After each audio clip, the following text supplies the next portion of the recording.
All right, so I am hopping in because I think Kyle's resetting his phone, so we are gonna get back in here.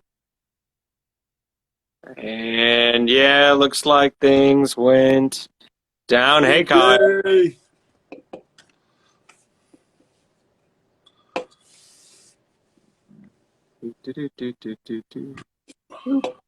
All right.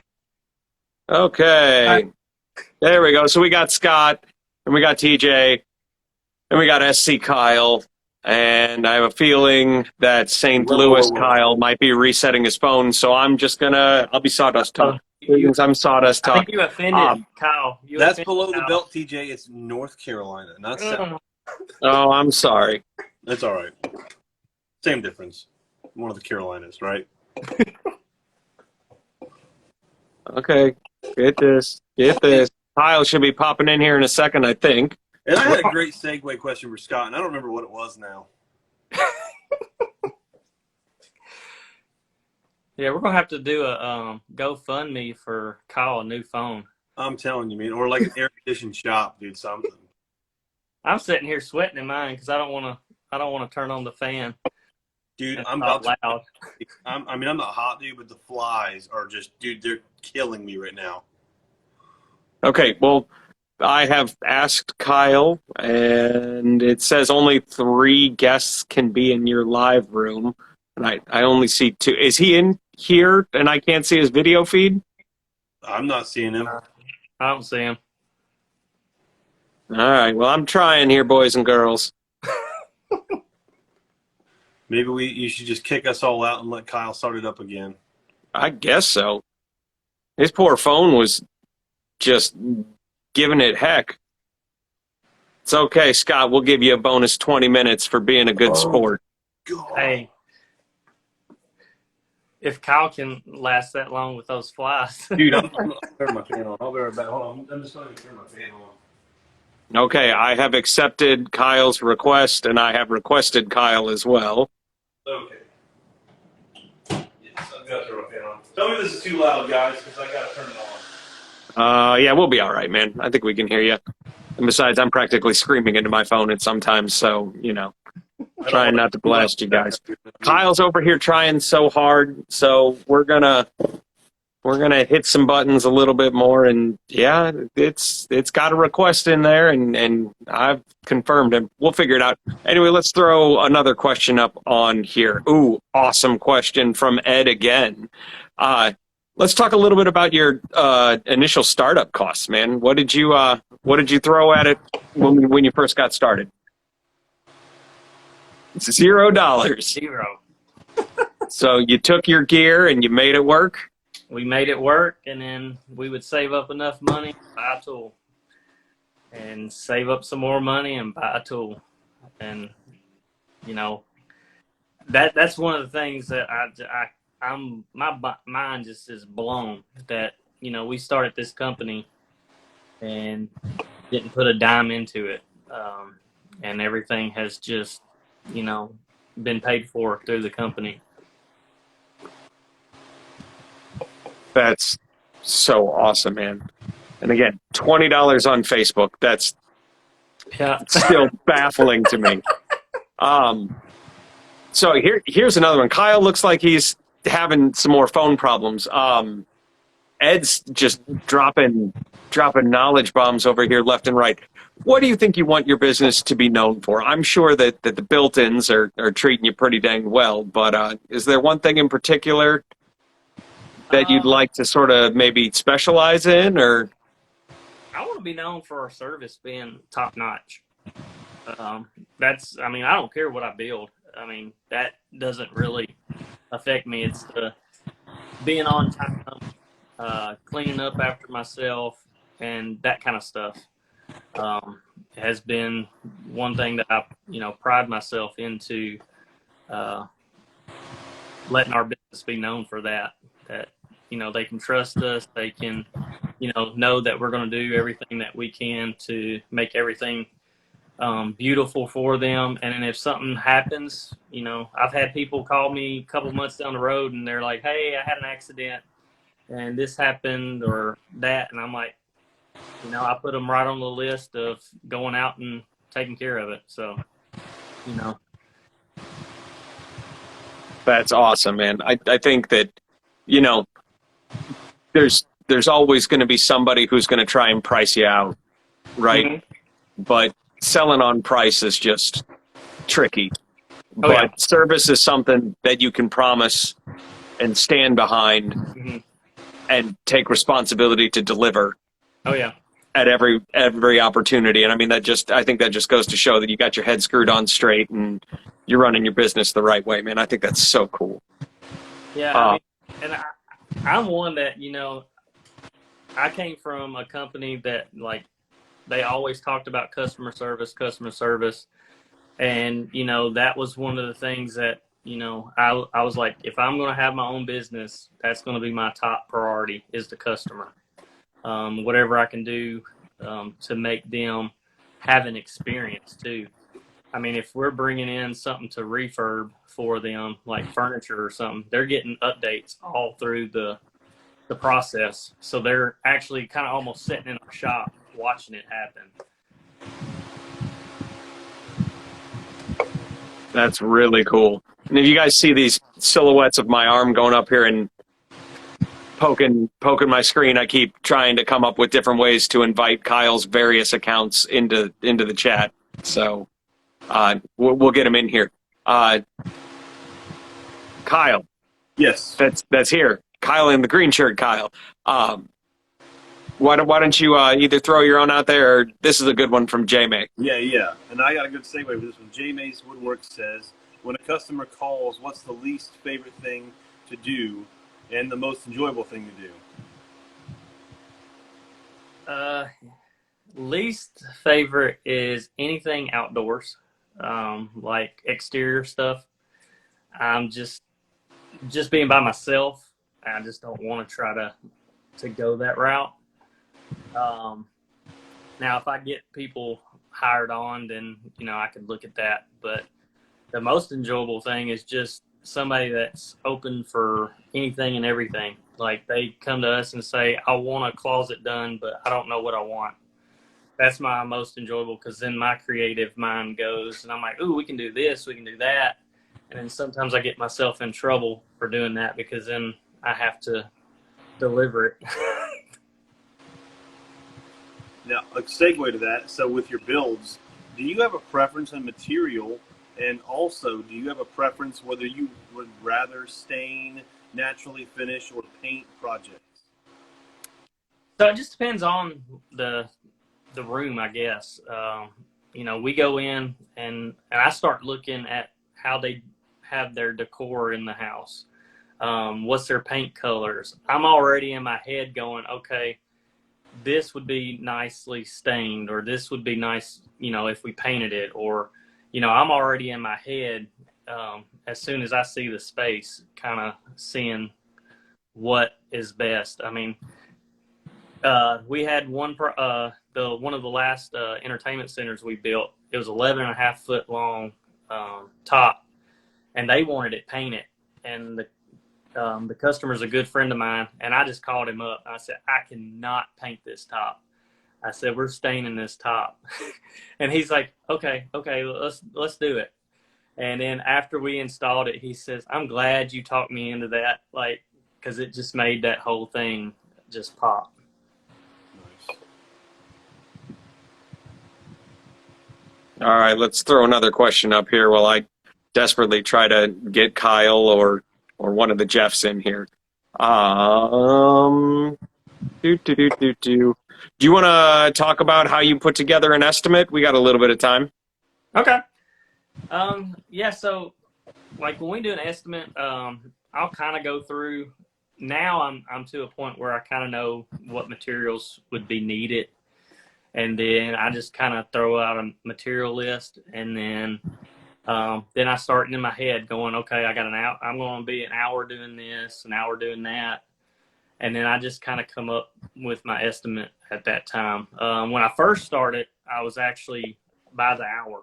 So if I worked so many hours, that's what I would charge a person. But then I was like, I can't do that, because, you know, I could be taking my time and charging somebody way overpriced, or not taking enough time and getting paid the way I needed to. So I finally just started kind of estimating in my head, how many hours it would take me, and then I kind of go from there. So one of the things that That's I traditionally do is I use, depending on the complexity of the job, I'll take my material costs and Mm-hmm. times it by like 1.5, 2.5, however I see fit, depending on the complexity of the project. Have you utilized a method like that in the past, or do you not like that?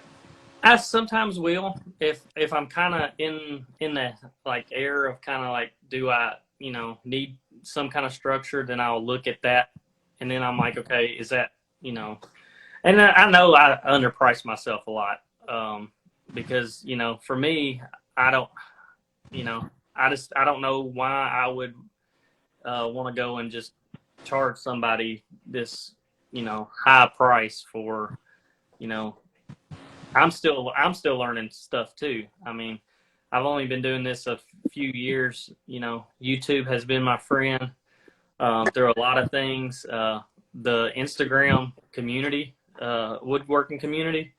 I mean, I'll reach out to people all the time, like, how did you do that? Or, you know, and start watching their, lives and stuff like that. So, I mean, it's one of those things where I'm kind of growing a little bit of a structure of how I charge, but really it's just job to job. I just sit down and try to figure out the best and give the person the best, price too. That way, you know, they're getting something good for their money, because, you know, nowadays everything just costs so much. Absolutely. I feel you, man.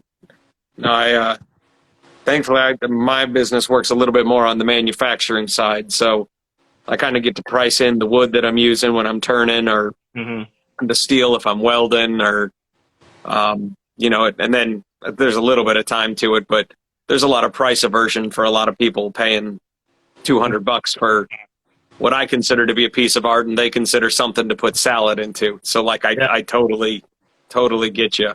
Um, all right, so here's one for you.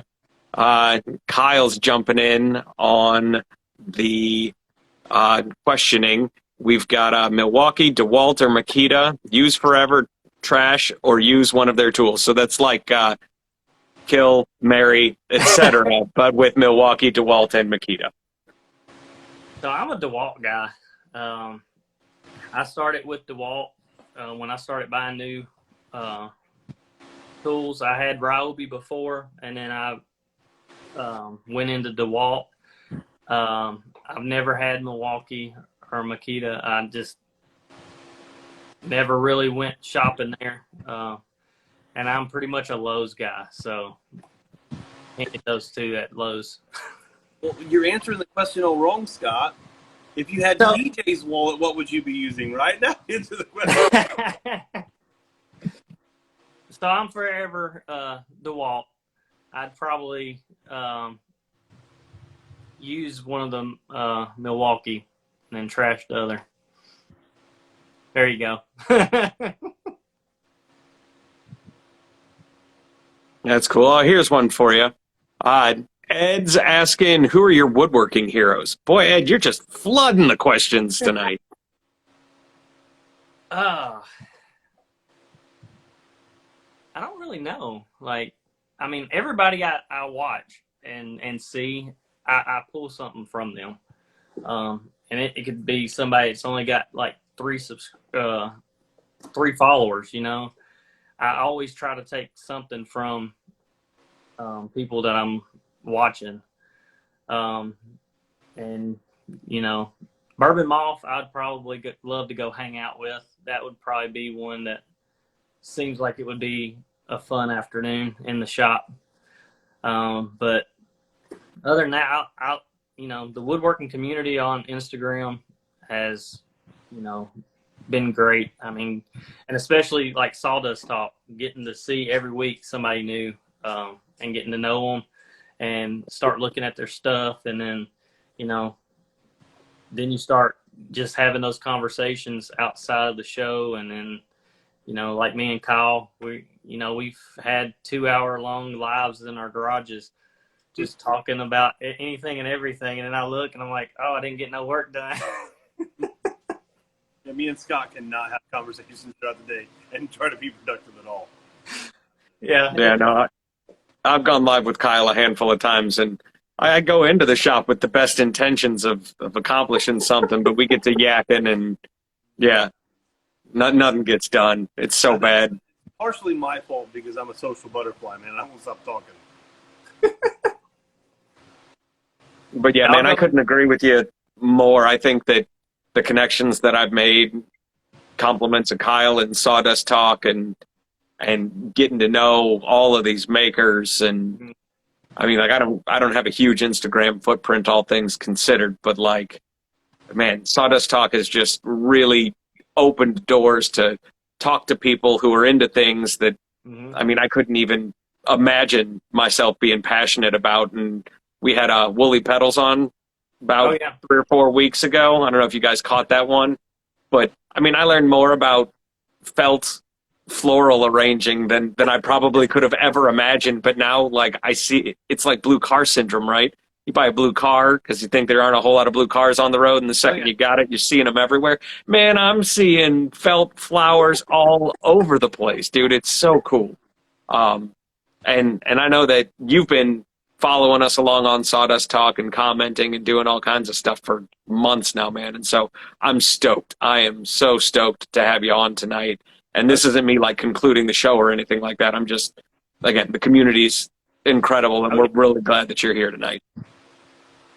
So that's a great segue, TJ. So for me, like, I have never turned wood. I've never used a lathe. And talking with you and watching you turn and hearing your passion for it and hearing you describe it is amazing. And Scott, like, seeing you do all the built-ins, I've done a few myself, but nothing near in the capacity that you've done. So with that said, you see people do cutting boards, you see, say, TJ do the lathe work, you've seen me build some higher-end furniture. What other woodworker inspires you, and what would your next venture what would you like that next venture to be outside of, say, your built-ins?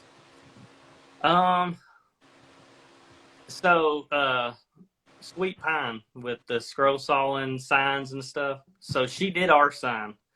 And, you know, that kind of got me kind of like, man, I need to do some signs. Like, I've got the scroll saw over here. I just need to start setting it up and actually doing it. Yeah, that hot little Delta number is pretty cool, man. Oh yeah, I'm loving it, and the stand that it's on. The guy that I bought it from had already had it. It's got the foot pedal, everything, and I'm just like enjoying myself. And is it currently set up with a flat table, or do you use it on an incline? So it's set up as an incline, and I kind of like the incline because just everything kind of, you know, sawdust and everything falls away from the project is a lot more for me. So I kind of love that setup. All right, so Ed's dropping more questions down here. He wants to know, what project have you built that means the most to you, and why? I'm going to say the bar for my neighbor. And that doing that really started our relationship. You know, we went over there a couple weeks ago and just hung out and getting to know their family. And, you know, we lived a couple years here before we really got to know them. And it's really, you know, gotten us out of our box with our neighbors around. You know, because we used to just live in our house, didn't really, you know, talk to anybody. But, you know, doing that bar for them, you know, being in their house at night while they're eating supper or working, you know, and, you know, he'll go, the husband will tell his kids, I love you, bye. And I'm there and I'm like, love you too. Like, Yeah. you know? I mean, you know, just that relationship building from doing that bar was, I think, one of my favorite. Absolutely. I think that's cool. And I think all of us as makers sort of subconsciously realize that if we're giving gifts or making projects for people that have sort of heirloom qualities to it, or it's going to have that staying power, um, it goes beyond something that was in a blister package, right? Or sort of a fun example. My mom is really into quilting, right? And her big thing is she likes to make quilts for all of my friends that are newlywed, right? And her thing is that one, a quilt has utility, right? But it also sort of can keep your family warm too, right? And so that's special. And for newlyweds that haven't really gotten to starting a family, you can also kind of be there for them in that regard too, right? And so like it's a really special gift that when somebody gets a quilt, right, and they're 24 years old, it's like, okay, that's cool, or like maybe it's got a cool pattern on it or whatever, but I think all of us making our things and doing installations into somebody's home. I mean, every time somebody opens one of those closets and knows exactly where their dress shirt is, right? Yeah. That's you, man. And that's cool. Okay. Yeah, we actually did a pair of rocking chairs that were over 100 years old, refurbing them. And, talking to the lady when I went to go pick them up and then taking them back to her, and just the joy that came into her face when she redone. I mean, that to me is payment right there. Like, I'm doing a job where if I could take care of my family without getting paid, I would still do it. And, not many people get that opportunity in life to do something that they would do even if they didn't get paid for.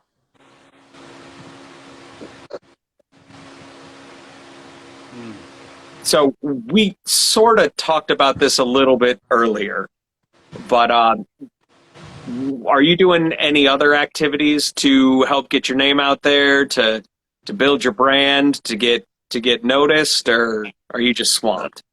So right now, I mean, I need to post in our neighborhood because, I mean, we got, I think, almost 800 homes now in this neighborhood, and we have a Facebook page and all, and it's like, I could post there, but I just don't want to post and then somebody say, hey, I want this done. And I'm like, well, I'm 6, 8, 12 months out. I don't want to do that to somebody. So I'm like, if I've still got business coming in and everything, then I'm just gonna to ride on that. And then if business gets where I'm like, okay, I need food on the table, then yeah, I'll start throwing a little advertisement out there. But I mean, my family and friends and all have just been great. I mean, they're always throwing my name out there when somebody's like, hey, I need something built, and my name's out there.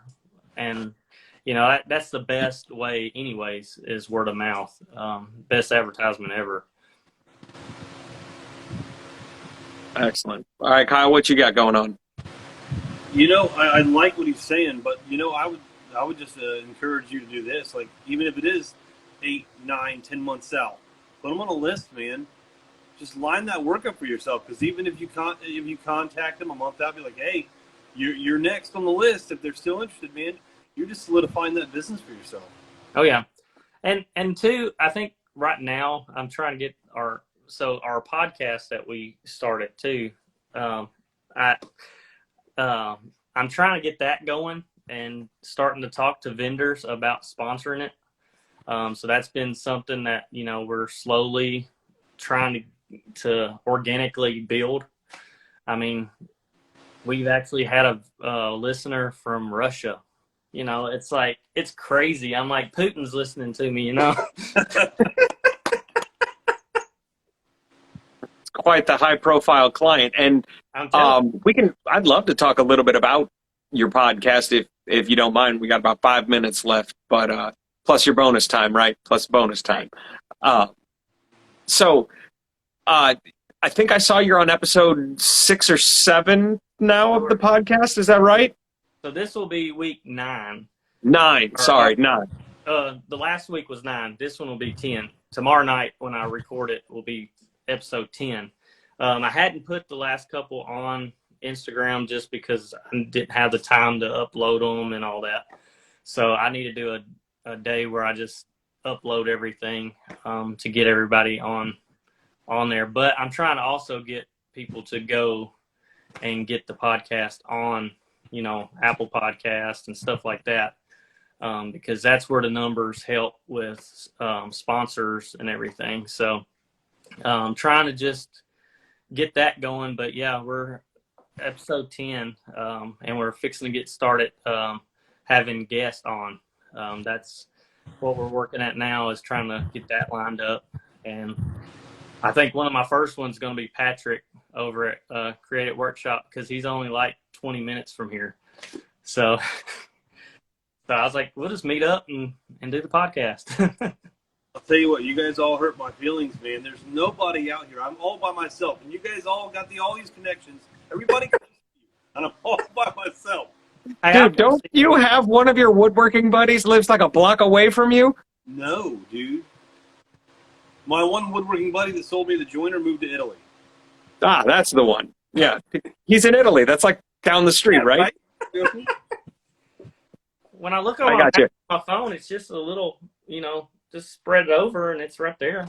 Yeah. Oh, okay. So we have had a request to knock out a whole bunch of questions, and Oklahoma Jeff says he'd be happy to do your podcast. So you got a remote guest. Hey, there you go.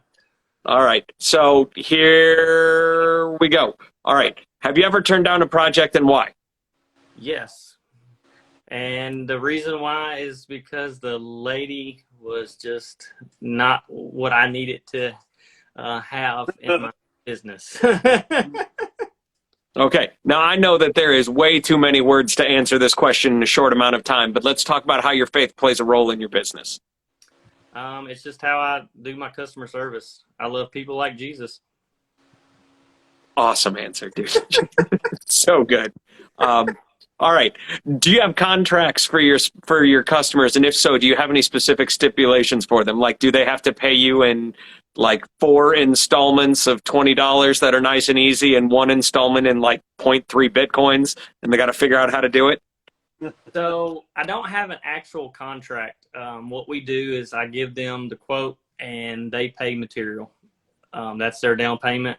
And as long as I get paid there, I feel like, we should be good. But we are working on getting an actual contract.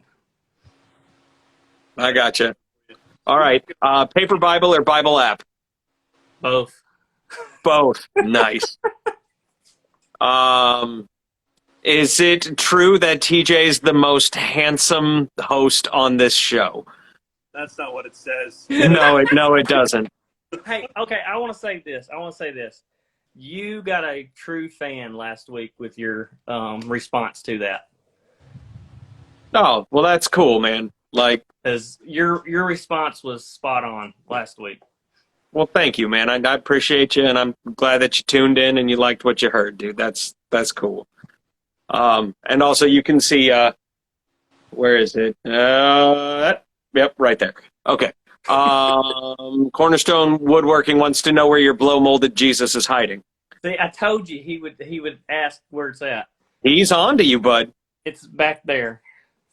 All right. Well, you might have to bring him out for a surprise appearance towards the end as we keep knocking these things out. Oh, this is a good one. SpongeBob or Ren and Stimpy? I'd have to say Ren and Stimpy. Yeah. I like Ren and Stimpy, except when they do those crazy extreme close-ups, which is like captivating. But like when I was a kid, some of those scared the mess out of me, man. It's a lot. I think was way before our time. All right. What is your worst woodworking job? The kind that makes you question your profession?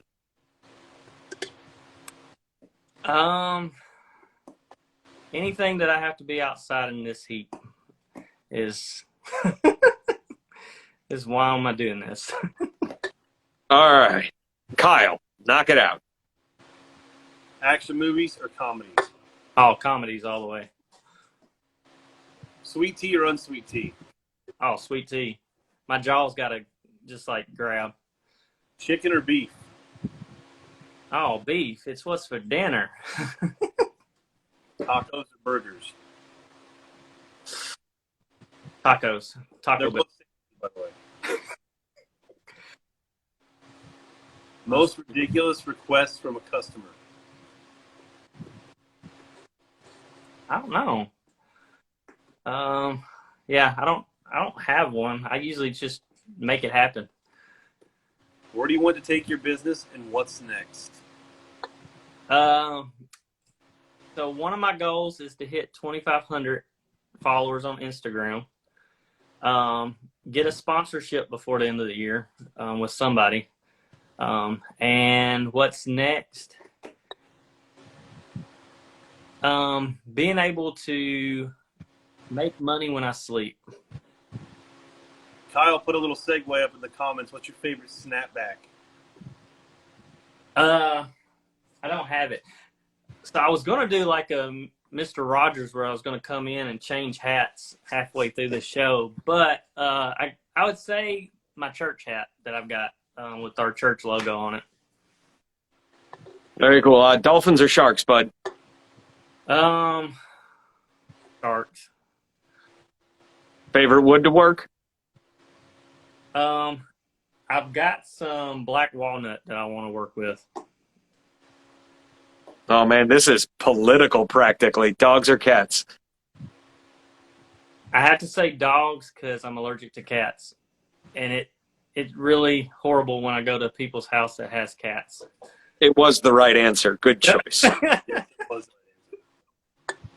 All right, here's one for you. How do you plan or manage the photos for your projects, and what kind of things do you consider?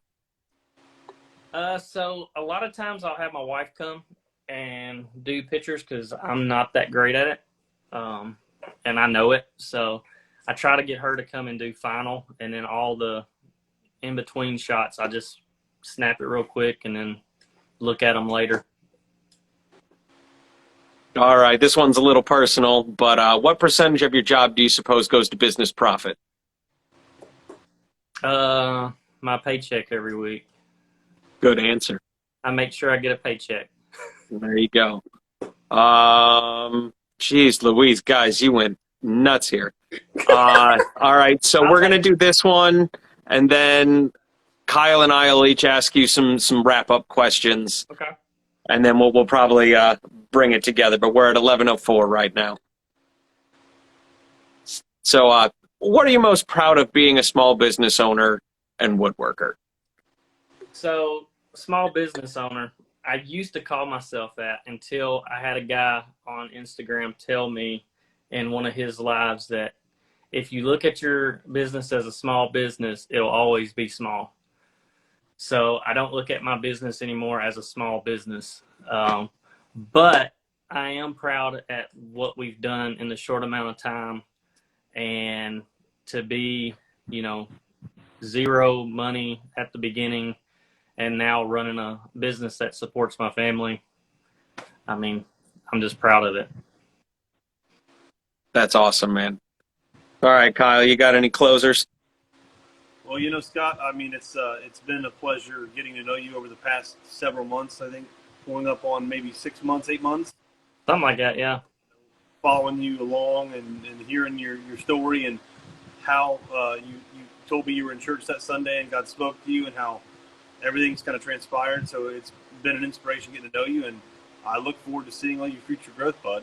Oh, thanks, man. Yeah, man, I got to tell you, going through your Instagram today and seeing how you balance being a daddy and being a boss, and it looks like everybody in all your photos is satisfied whenever you're around, man. And that's awesome. Oh, You got your head on straight. You're running a business based on the golden rules, and I think it's awesome. If you want me or Kyle to jump on your podcast, I know both of us will be there with bells on. We want to see you grow. We want to see you keep posting either images or reels or completed projects or just invoices and handwritten letters. And yeah, man, it was so cool to have you on tonight. I don't think, because Kyle's phone was breaking up, we had a chance to thank George Supply Co. who sponsors our show tonight. Yeah, I mean, he looks out for us. He's making sure we're pointed in the right direction. And yes, okay, Jeff. Bells might be a little loud for the podcast, so I'll wear my sneakers, so you won't hear me coming. But yeah, again, Scott, so great to have you on tonight. For having me, man. Yeah, I look forward to seeing big things from you. And yeah, keep us posted about that podcast, bud. And we'll get you a stream of people to come on and chat you up. Okay, bud? Hey, that sounds good. Very cool. All right, boys and girls, this has been Sawdust Talk Part 2 after our thermal break. I'm TJ. That's a Kyle. And that's a Scott. Thank you very much. Have a great night. We'll see you next week. Same bat time, same bat channel. See y'all. Peace.